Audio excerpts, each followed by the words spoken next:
سقوط نظام الأسد. وصل وزير الخارجية الأردني أيمن الصفدي إلى العاصمة سوريا دمشق. أفاد مراسل الحدث ببدء المباحثات بين وزير الخارجية الأردني وقائد الإدارة الجديدة أحمد الشرع.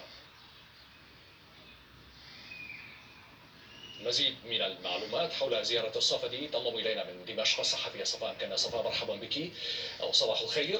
هل رشحت أي معلومات حول لقاء الصفدي والشرع؟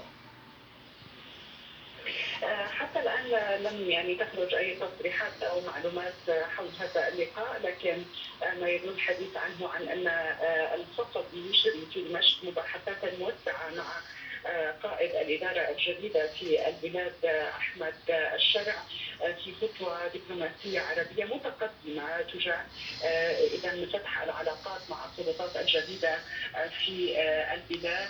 من المتوقع أو من المفترض بحسب ما تدور المعلومات في الأوساط السياسية أن يتم بحث عدة جوانب بين الصفدي والشرع ما يتعلق بعملية الانتقال السياسي، كيف سيكون شكلها، خاصة أن الأردن كان احتضن اجتماع العقبة وصدر بيان بهذا الصدد. أيضا من ناحية ثانية ملف اللاجئين قد يكون من الملفات المطروحة لبحث والنقاش بين الطرفين هذا اليوم، خاصة أن الأردن يستضيف عدد كبير من اللاجئين السوريين على أراضيه، أكثر من 1,300,000 لاجئ سوري موجودين في الأراضي الأردنية، وجملة أخرى من الملفات إذا بين البلدين في إطار فتح علاقة جديدة ما بين الأردن وسوريا الجديدة بعد إذا الإطاحة بالنظام السابق وتولي الشرع وحكومته أيضا زمام الحكم في البلاد. على الجانب الآخر، ما الذي تريده دمشق من الأردن؟ يعني كانت الأردن قد أعلنت في وقت سابق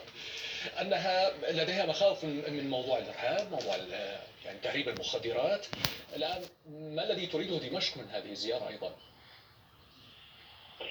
نعم، لابد أن دمشق الحكومة الجديدة هنا في العاصمة السورية تسعى لنسج علاقات مع مختلف الدول الإقليمية والعربية وحتى دول العالم. ولا شك أن الأردن هي دولة جارة لسوريا، ومن المهم جدا أن يكون هناك علاقة وطيدة وأسس لعلاقة واضحة بين البلدين في المرحلة المقبلة بعد سقوط النظام السابق، إن كان على المستوى السياسي، الملف الإنساني، أيضا مسألة ضبط الحدود. هذا من ناحية. من ناحية ثانية أيضا العلاقات التجارية والاقتصادية بين سوريا والأردن هي علاقات مهمة جدا وتشكل معبر في جابر الحدود بين البلدين.